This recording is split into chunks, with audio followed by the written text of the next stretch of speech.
Hey y'all, Matt Smith back here with you. SEC Week 11 recap today. We'll go through each of the 8 games, some a bit more than others. We'll touch on the national scene, give you my top 10, and we'll kind of reset things as we head into the final 2 weeks of the regular season here in this wild and wacky sport we all love. So let's start with the early games. We'll go in chronological order here. Mississippi State 43, Auburn 34. Wild game down in the plains. Auburn burst out to a 28-3 lead. Bo Nix was playing really well. Bounce back Bo, as I was calling him, recovering from another poor performance as he did earlier in the season in Auburn's big win at LSU. Tigers started hot, had a couple nice drives, built a big lead, and then it just completely collapsed. The middle 8 minutes kind of favored the Bulldogs. They got a touchdown right before halftime. Auburn missed a long field goal, and then Mississippi State took the second half kickoff down and made that game really interesting. Will Rogers, another wonderful day, 6 touchdown passes, 44 of 55, very much in the all-SEC conversation now, I think, at this point, with neither Bryce Young nor Matt Corral seemingly running away with that potential honor down the road. So, brutal loss for Auburn. They were probably not winning the SEC West, but they still had a shot, especially once A&M lost last night to Ole Miss. They could have set up a winner-take-all Iron Bowl. So a really frustrating defeat for the Tigers. I think the adjustments made by Zach Arnett's defense were just super impressive. Auburn was really running up and down the field in the first half, and in the second half they could do nothing, managed just 6 points. In-game adjustments, kind of a theme I thought yesterday throughout the league. We'll mention that a little bit later with Georgia and Texas A&M as well. But again, this Bulldogs team is super fun. They were not a fun team for a good chunk of last year, for parts of early this year, but they've really come alive. Rogers again playing great football. And that's an awesome win for the Bulldogs. They're 4-3 in the league. The Egg Bowl on Thanksgiving night in Starkville is going to be a great atmosphere. And that game, it kind of became a cartoon over the past couple years on those Thanksgiving nights. You know, everyone's ate too much. You got Uncle Frank who's passed out on the couch. Cousin Timmy probably a little too much bourbon. And hey, let's watch the Egg Bowl, and somebody will fight, and somebody will make a pissing gesture or something stupid like that. And it kind of became a cartoon in kind of the Matt Luke, Joe Moorhead era. Not so much anymore. We're going to watch that game because the players are really good. You got 2 great quarterbacks in Matt Corral and Will Rogers, and some really good weapons. So that's going to be a fun game and a lot of stakes. Probably a peach or sugar bowl on the line for Ole Miss. Mississippi State could definitely maybe get in the Citrus Bowl picture if they went out. So a lot on the line, and happy to see that game kind of taking on a new life after kind of being comical there for a few years in the later part of the 2010s. So I think that's about it. The 2-point conversion thing, Mike Leach going for 2 at 28-23, about 5 minutes left in the third quarter. That bothered me.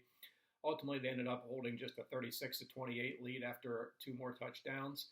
So they should have been up by 10. I thought he was chasing points way too early. Just cut it to 4. There's 20 minutes to play. Your offense is playing really well. Don't chase points. I thought that was silly.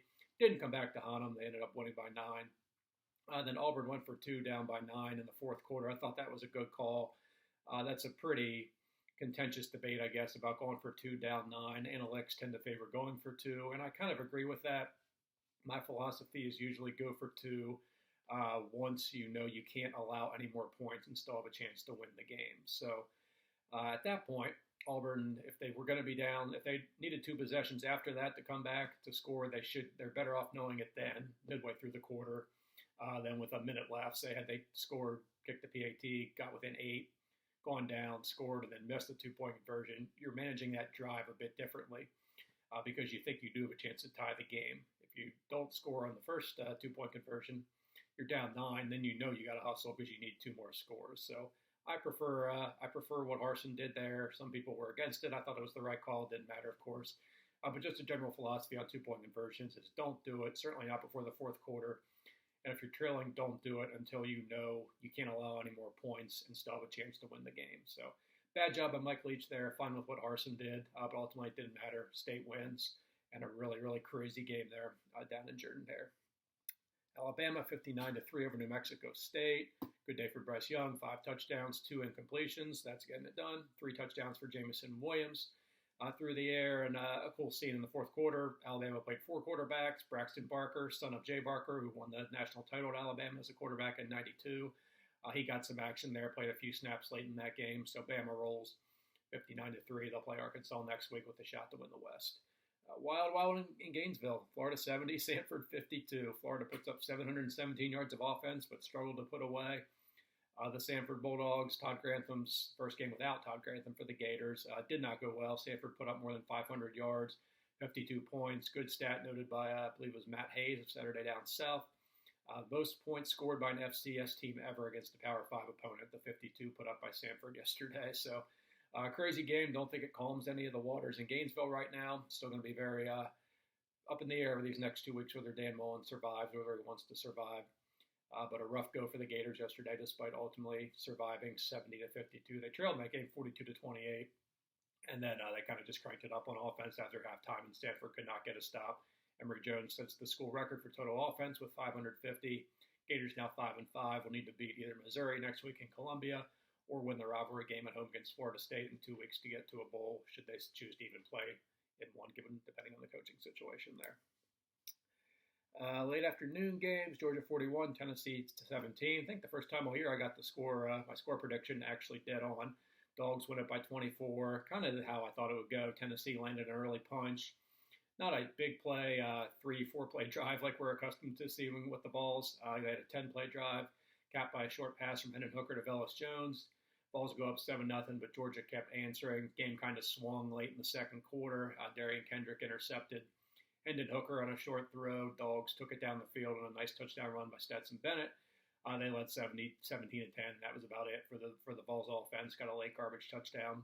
But a good test, I thought, for the Georgia defense, and they pretty much passed it with flying colors. Took that early jab and then just roundhouse Tennessee the rest of the way. Win at 41-17, become the first 8-0 SEC East team since Florida in 2009. So super performance from the Dawgs. Bennett played pretty well, made some plays with his legs. Again, he's not wowing anybody as a passer right now, but I think that mobility element is really working out. I think adds an element to the offense that JT Daniels really doesn't give you, despite having probably a bigger ceiling as a downfield passer. So they're rolling with Bennett now. It's too late, I think, to go back to Daniels, barring an injury or some catastrophic performance by Bennett. So I think you will see Bennett the rest of the way, and he will start the SEC championship game against presumably Alabama 3 weeks from now. And the other notes on that one, James Cook, 3 touchdowns. Really good day for him. Georgia's best offensive weapon right now, so everything's just coming together. Defense, again, not a major test, I would say, but one they hadn't seen all year. They had played, the slew of offenses they played this season were really bad when you're looking at their national rankings. So the tempo from Tennessee, the downfield capability of Tennessee, again, they pretty much passed every shot Tennessee took at them. So strong performance from the Dawgs, 10-0, and they'll get ready for a couple easy games here with Charleston Southern and Georgia Tech before the SEC title game. Other one late afternoon, Missouri 31, South Carolina 28. Kind of a strange game, sloppy as you might expect from those two teams. Connor Bazelak returned after a 1-week absence. Did not look great. Missouri did most of their work on the ground with Tyler Beatty. They had a 31-14 lead. Thought it was over. South Carolina's offense was doing nothing on the ground, but they had a couple mistakes from Missouri. Got the game within 31-28. But Beatty closed it out with a long, about 5-minute drive there. South Carolina could not get a stop and get the ball back with a chance to tie or win. So Missouri gets it done, 31-28. Nice step forward for the run defense. I thought that would be a problem the way the Gamecocks were running the ball last week with Kevin Harris and Zaquandre Wright. But Missouri really shut them down. I think they only had about 3 yards per carry. And that was the difference in a pretty close game, despite the Tigers, again, being kind of sloppy and not playing well. So 31-28 Mizzou. Both teams 5-5 now. Missouri probably a slightly better chance to get that 6th win. They'll host Florida next week before finishing up at Arkansas on Black Friday. And then 2 tough games back at home for South Carolina against Auburn and Clemson. They'll need one of those to get to a bowl in Shane Beamer's first season. So I had a shot yesterday. Didn't quite get it done. But with Auburn not looking good, with Clemson being Clemson, there is still a shot for an upset, I think, in these next 2 weeks for the Gamecocks, playing in which should be a good atmosphere, as always, back in Williams-Brice Stadium. The night games, Ole Miss 29, Texas A&M 19. Kind of a tale of 2 halves. Just an absolutely brilliant first half from DJ Durkin's defense, shutting out the Aggies, scoring 2 points of their own on a safety. Ole Miss running game got going again with Jerry and Ely. Red zone was a problem. That game probably should have been 24-27 nothing Ole Miss at halftime. But some failures in the red zone, field goals, 4th downs not working out, kept the Aggies alive. Really nice adjustments, I thought, by Jimbo Fisher and Mike Elko in the second half. Got that quick, short passing game working to inject some life into the offense. Defense really keyed in on Jerry and Ely on a night where Matt Corral was kind of just average at best. Wasn't bad, but just wasn't making the plays. Missed some throws downfield. Still pretty thin at receiver right now. So they took away the running game, got back within 15-13, got the ball back after a weird fake field goal attempt by Lane Kiffin. I don't know what the heck he was doing there with the kicker. But then two big interceptions from Zach Calzada kind of regressed. We still haven't quite seen him elevate back to that Alabama level. Has played okay the past couple of weeks in terms of not making big mistakes, but never really elevated his play to that level, and definitely a regression last night late in that game. Two interceptions, one returned for a touchdown.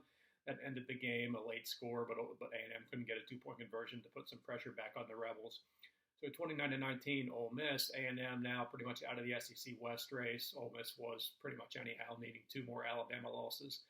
That seemed unlikely at this point, but New Year's Six Bowl very much alive for Ole Miss. They'll beat Vanderbilt next week, go to 9-2, and then get ready for the Egg Bowl on Thanksgiving night down in Starkville. Win that one, you're looking at probably worst case the Peach Bowl. Potentially against Notre Dame or an ACC champion. And should Alabama and Georgia both make the playoffs, still a shot to get to the Sugar Bowl down in New Orleans against maybe a Baylor or Oklahoma State. So great season for the Rebels. They really needed that one as the signature win. And now a legit shot to win 10, 11 games. I think 11 for the first time, and God knows when, maybe going back into the Johnny Vaught years. I don't think Eli and Cutt ever did that. Freeze never got to 11. So a historically great season still on the table for these Rebels after a great performance from that defense last night. Kentucky 34, Vandy 17. Not much to say there. A couple early touchdowns through the air from Will Levis. Vanderbilt went back to Kent Seals. That didn't work. He was a better passer than Mike Wright, who's been playing the past few weeks. So that kind of made sense because you tend to beat Kentucky more through the air than on the ground. We had a pick six that made the game 21-3, and that was pretty much it after that. Vanderbilt never really got within two scores the rest of the way. So they did go to Mike Wright in the second half, had a couple touchdown drives to make the score more respectable. But Kentucky never threatened, got out of there, got back on track for their first win in 5 weeks. 34-17. They'll host New Mexico State last week before finishing up with the rivalry game at Louisville. There's still a chance to get the 10 wins with a bowl win, maybe an Outback Citrus Bowl type team this year for the Wildcats. So despite the 3-game losing streak, they should be focused on still completing what would be one of the better seasons in a long time in Kentucky football history. And a really weird rock fighty type game at Baton Rouge. Arkansas 16, LSU 13 in overtime. LSU played Garrett Nussmeier most of the game. Mac Johnson did start, but was kind of ineffective. Nussmeier wasn't a whole heck of a lot better. I had two big interceptions, one in overtime after converting a 3rd and long to get LSU down around the 10-yard line. 2 plays later, he was picked off in the end zone on an underthrown kind of fade corner route. Gave Arkansas the ball. They just set up their field goal kicker, and he drilled it. Hogs won at 16-13. I think they're under his 600 yards of total offense in that game, so not very aesthetically pleasing. But Arkansas wins it in Baton Rouge, takes the boot home, goes to 7-3. With Alabama and Missouri to finish, probably a 1-1 finish to get to 8-4. So 9-4 is on the table for Arkansas. Just a year after they had what was a 20-game SEC losing streak. So again, remarkable job by Sam Pittman. They're getting it done. Found a way to win last night despite not playing particularly well, but the defense stepped up, and the Hogs win it. LSU falls to 4-6. May not be interested in the bowl, regardless if they even get to 6 wins, but will now need to beat both ULM next week, which they should do, and then beat A&M in 2 weeks to avoid their first losing season since '99. And that does it. There's your 8 SEC games. We'll go through the national scene a bit here.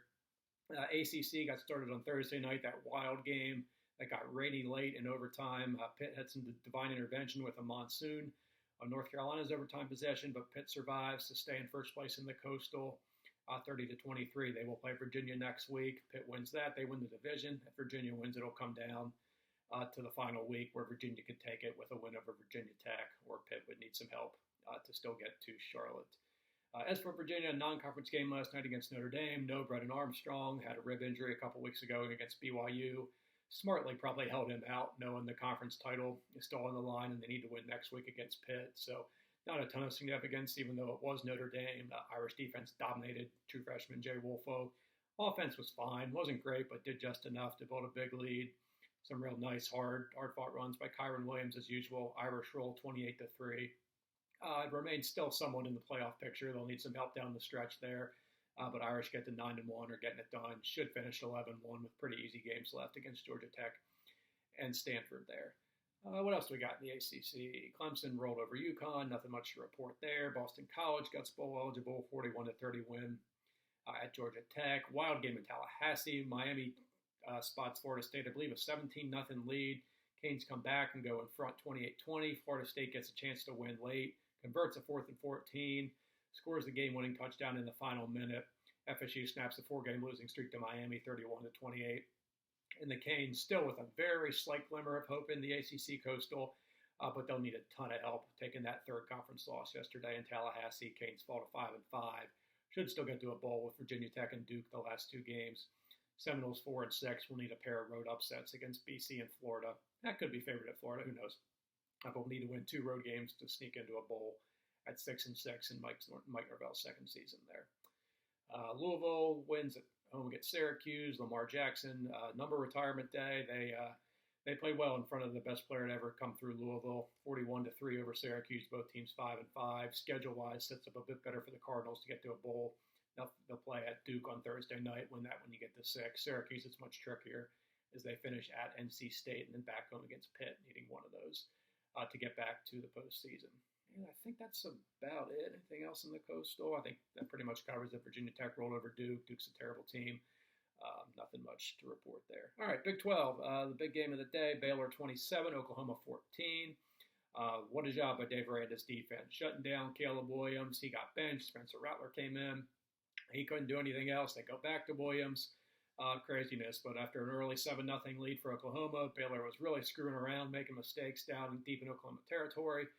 Thought they were going to end up paying for it, but no, the defense was just too good for that offense to pay the price for some struggles. They built a 24-7 lead. Oklahoma cut it to 24-14. Baylor adds on a late field goal when they could have just taken a knee. There is a weird tiebreaker in the Big 12 where if there's a 3-way tie and there's no head-to-head or highest-ranked team below them where that can be broken, it does go to net points within the head-to-head.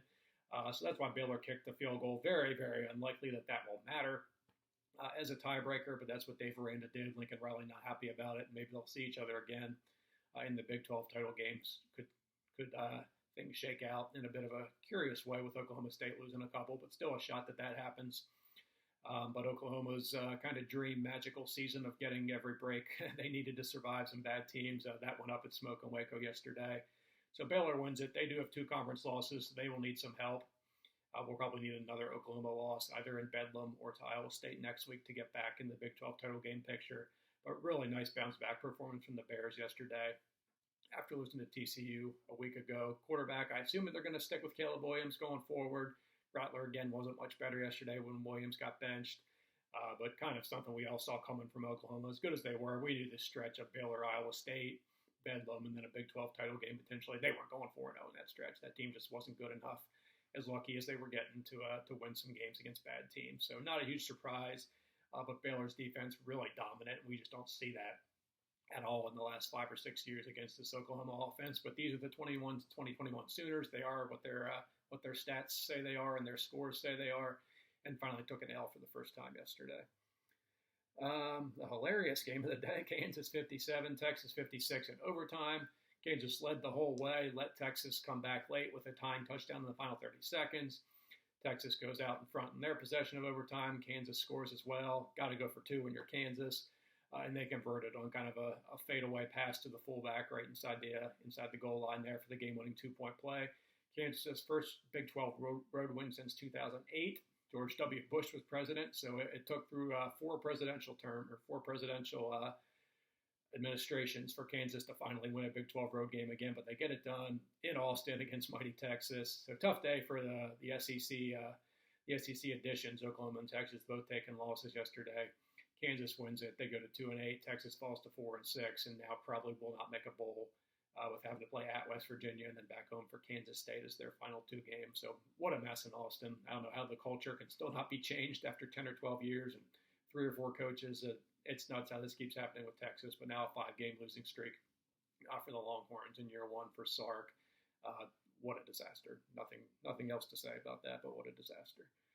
Oklahoma State looked awesome against TCU, 63-17. 8 rushing touchdowns, 450 yards on the ground.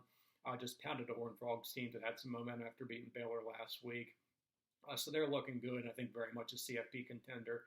Should they win out, beat Oklahoma, maybe beat Baylor a second time, or Oklahoma a second time as well.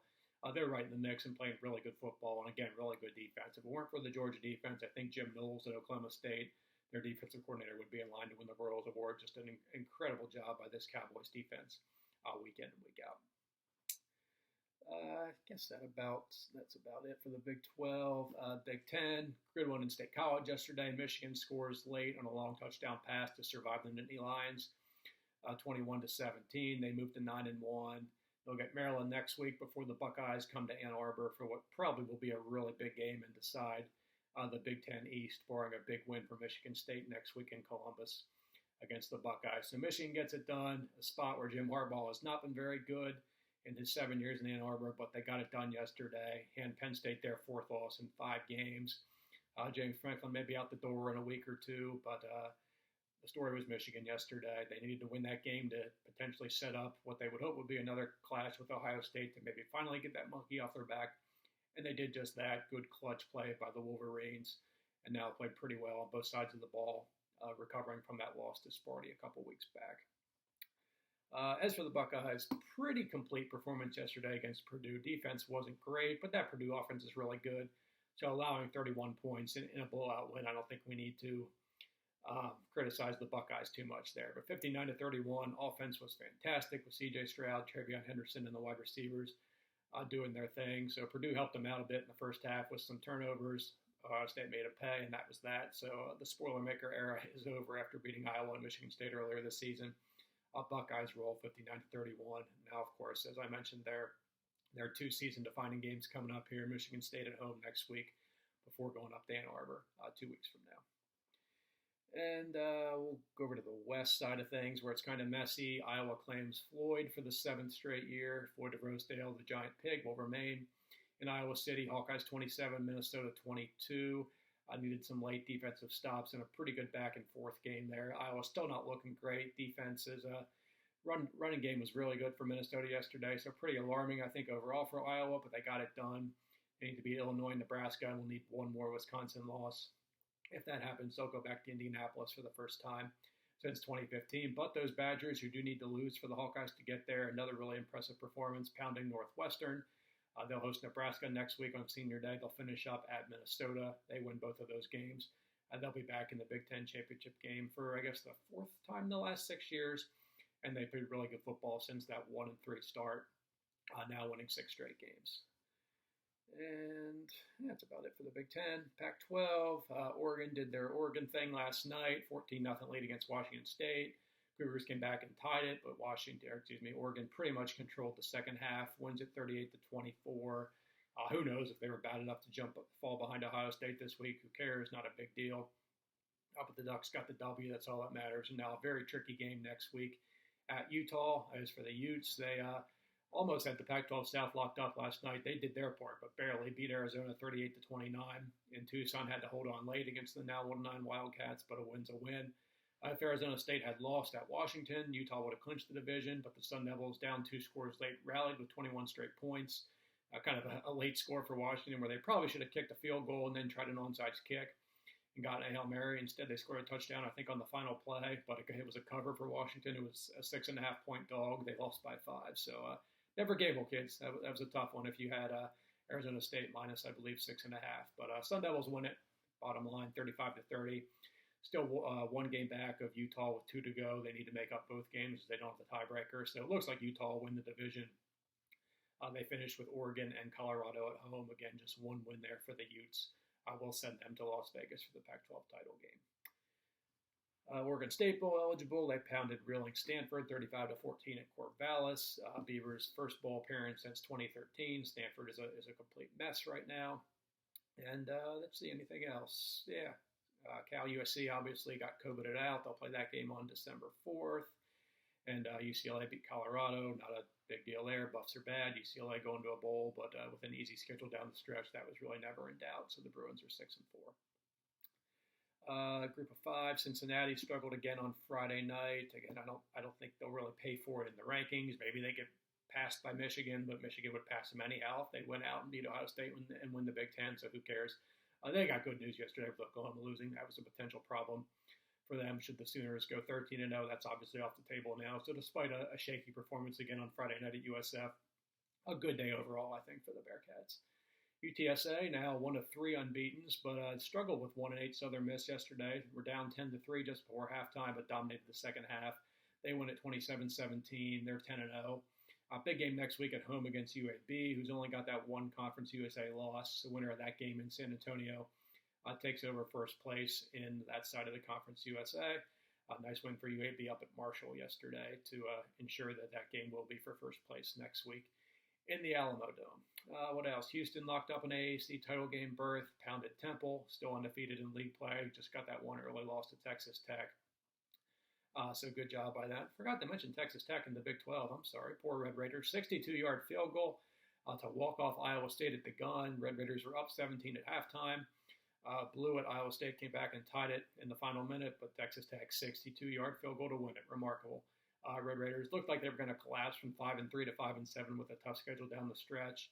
But now they're 6-4, got that one win they needed, and now a couple free shots here and there, and they're bowl eligible against Oklahoma State and Baylor in the final 2 weeks. So nice job by Sonny Cumbie, the interim coach there for the Red Raiders, and a big week for them, naming Joey McGuire as their head coach at midweek, and then upsetting Iowa State yesterday. So good week in Lubbock.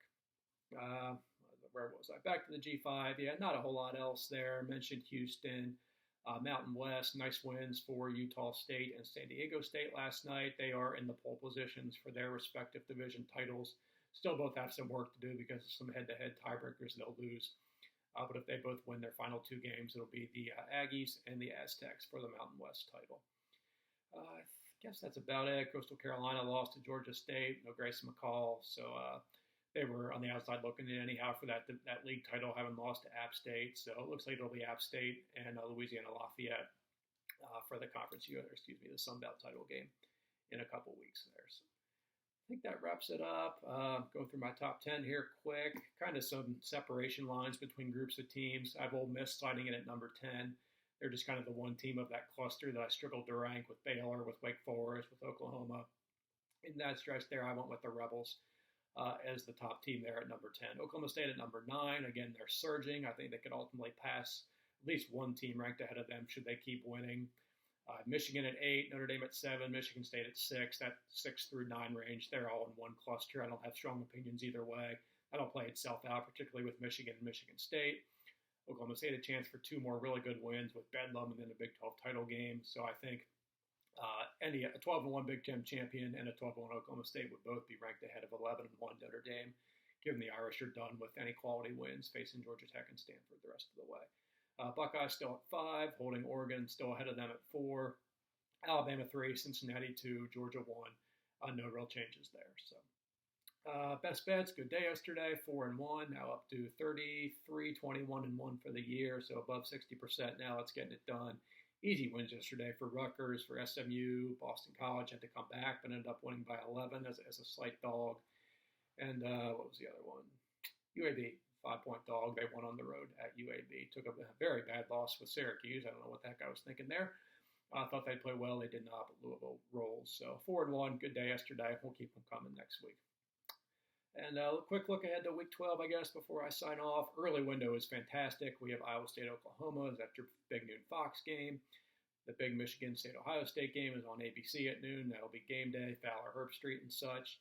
And Wake Forest, Clemson, also at noon on ESPN. Again, the Deacons win that one. They wrap up their first ACC Atlantic Division title since 2006. A late window, that's your UVA Pitt game. Pitt wins that game. They're ACC Coastal champions for a second time in 4 years. Still a couple TBDs on the schedule in the Pac-12. Probably going to get USC, UCLA in that window. May have Oregon, Utah in that window, where that might go to prime time.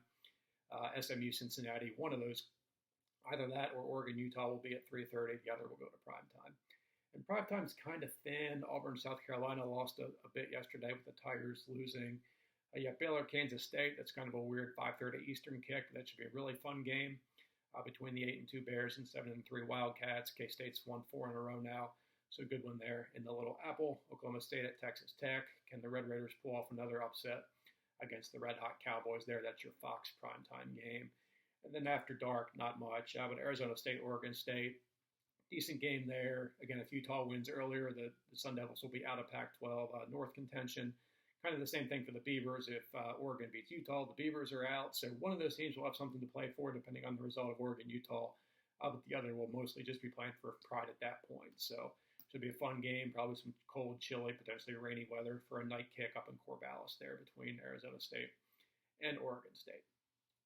So that pretty much wraps it up. SEC schedule next week again. Not quite as much of a disaster as we've seen in years past on this Saturday before Thanksgiving. We got Georgia, Texas A&M, LSU, Kentucky all playing nobodies, so not a ton of good games. I think Arkansas could hang with Alabama for a bit, but they seemed to struggle yesterday. So if Alabama's dialed in, I think they win that game. And then not really much else. Florida, Missouri is kind of gross. Again, that's for a bowl game, so decent stakes, but eh.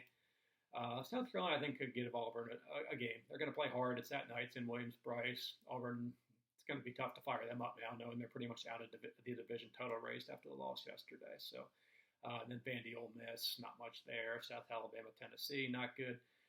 So not a great schedule overall. We'll see if Arkansas can land a few punches and threaten Alabama. Certainly possible, given the way the Tide have looked at times this year. So let's wrap it up there. Thanks so much for watching, guys. Please like the video, please subscribe to the channel, and reach out to me on Twitter, of course, anytime at MattSmithCFB. I'll have my written recap up later today on SouthernPigskin.com, and I will be back on Wednesday to preview week number 12. Thanks so much for watching, guys. Talk to y'all soon.